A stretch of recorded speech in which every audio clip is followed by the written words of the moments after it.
Imagine this moment with me. You are standing in line at passport control. Behind you are hundreds of tired travelers. In front of you is a United States Customs and Border Protection officer. You hand over your green card, the same green card you worked years to get, the same green card that changed your entire life. The officer scans it, then looks up at you and asks one simple question. How long have you been gone? Your heart starts racing.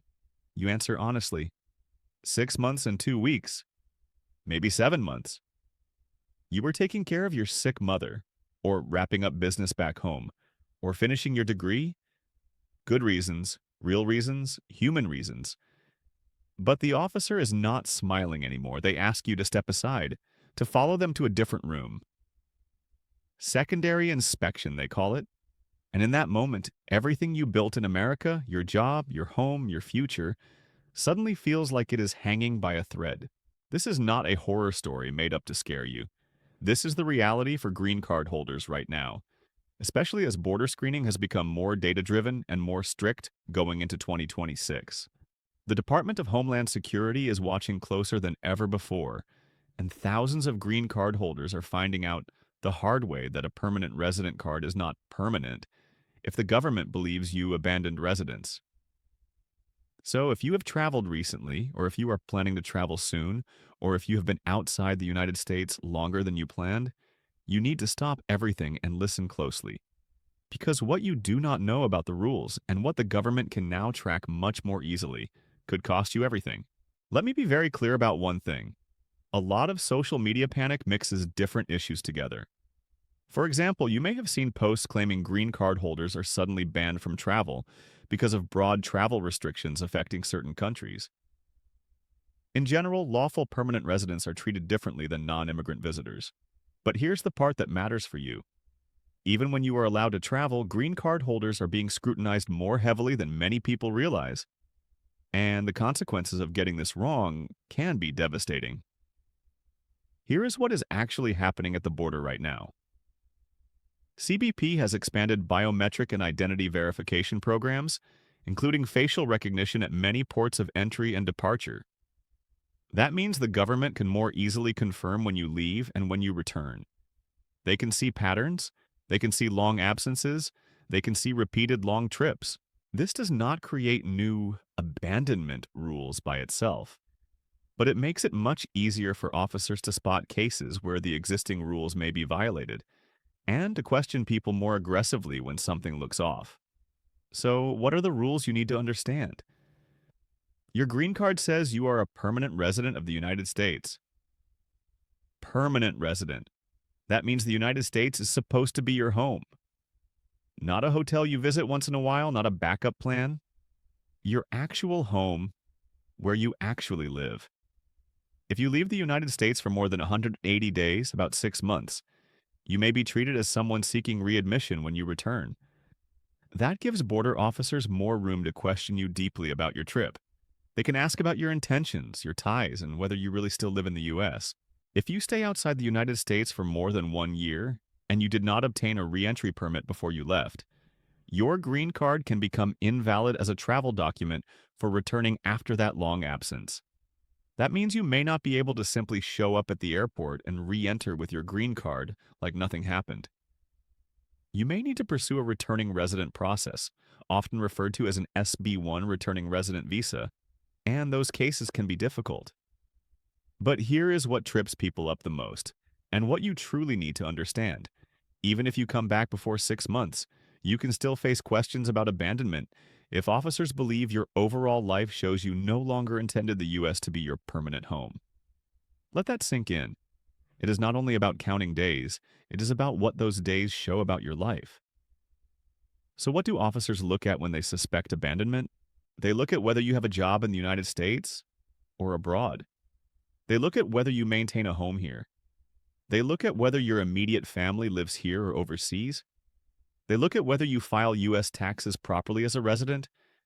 They may look at whether you keep a U.S. driver's license, U.S. bank accounts, U.S. phone service, and other real-world ties. They are trying to answer one simple question. Is America really your home? Or does your life show that your real home is somewhere else? And this is the part that hurts. Good people, honest people, people who love America and want to build their lives here, can still end up in serious trouble because they didn't understand how these decisions are made. Many people think 6 months means I'm safe, or as long as I come back once a year, I'm fine. That mindset can lead people straight into secondary inspection. Let me give you an example of how this plays out. You have a green card. Your mother back home gets very sick. You fly out to take care of her. 1 month becomes two. Two becomes four. She is getting better, but slowly. You think, I've been gone 4 months. I still have time before 6 months. I'm okay. But then officers look at the bigger picture. They see you quit your U.S. job before you left. They see you gave up your apartment. They see your kids were enrolled in school abroad. They see your life shifted away from the United States. Even if you were gone 5 months, they may still conclude you abandoned residence because your actions look like a move, not a temporary trip. And this becomes even more serious if you have multiple long absences, or if a CBP officer previously warned you and that warning is in your record. If you push the limits repeatedly, they remember. Now let's clear up a few common misunderstandings that spread online. Some people claim green card holders cannot travel anymore. That is not true. You can travel, but you must travel smart. Some people claim if you leave for more than 2 months, you automatically lose your green card. That is also not true. Many green card holders take short trips and return with no issues, especially when they clearly maintain their U.S. home and ties.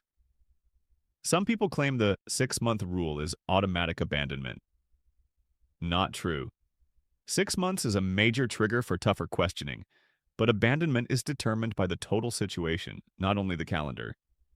And some people assume, if they let me in once after a long trip, I'm safe forever.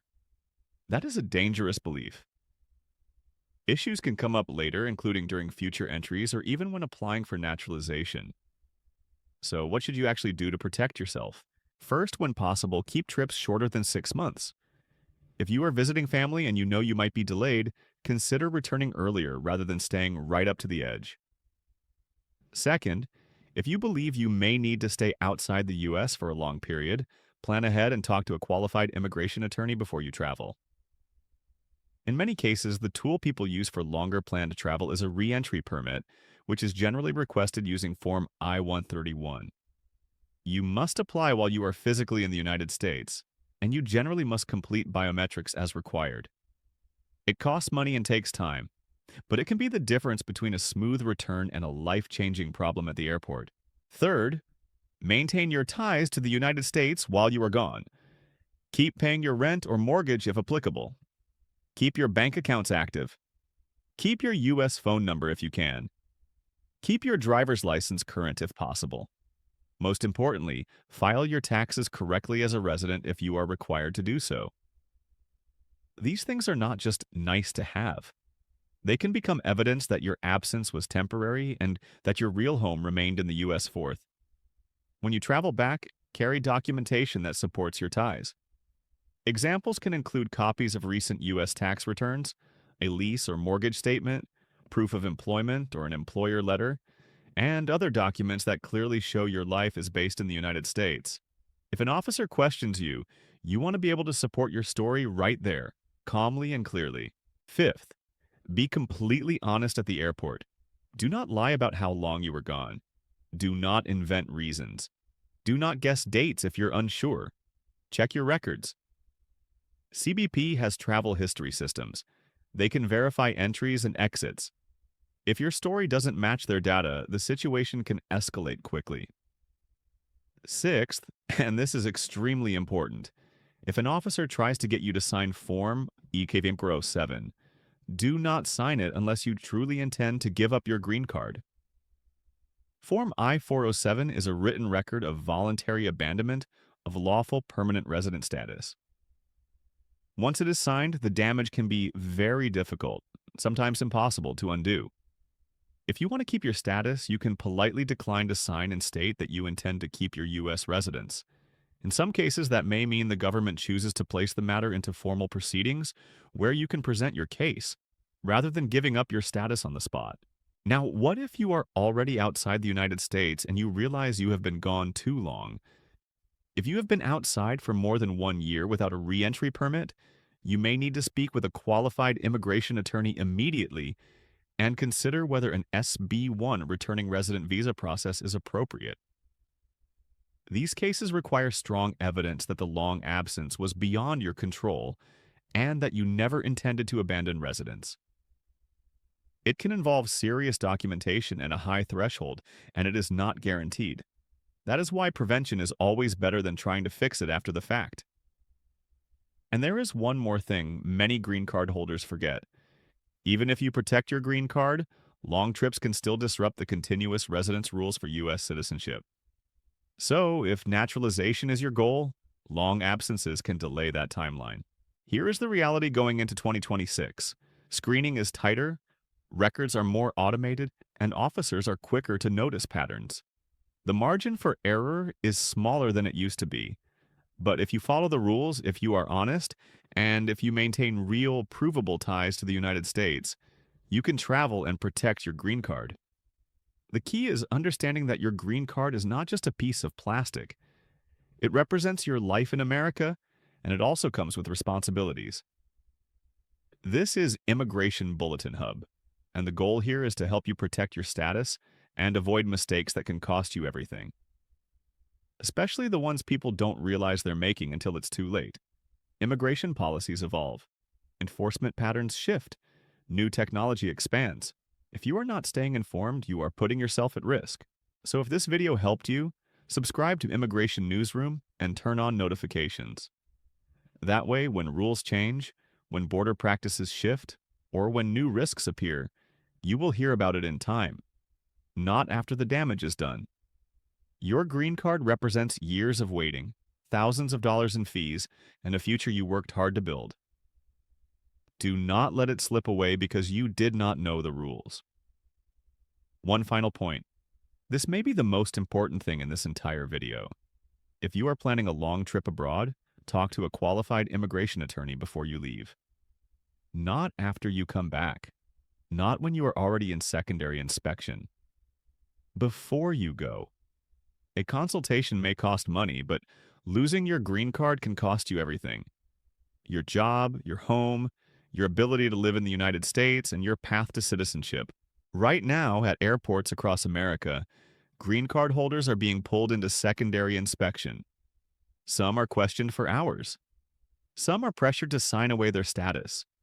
Some are placed into removal proceedings. And many of them had no idea they were doing anything wrong.